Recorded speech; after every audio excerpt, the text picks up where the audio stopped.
Budget recipe na panghimagas ang ating gagawin sa araw na ito. Nag-drain lang ako ng 432 grams ng fruit cocktail.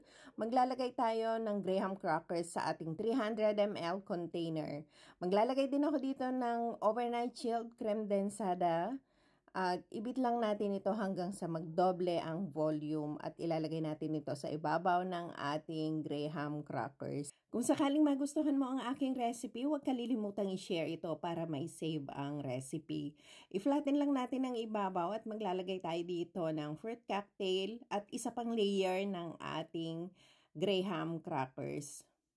Pagkaraang mailagay nito, maglagay ulit tayo ng isang scoop sa bawat container ng ating cream at i-flatten lang natin ito. Lagyan lang din natin ito ng natitira pang fruit cocktail at i-refrigerate natin ito overnight para lalong sumarap ang ating napakasimpleng recipe.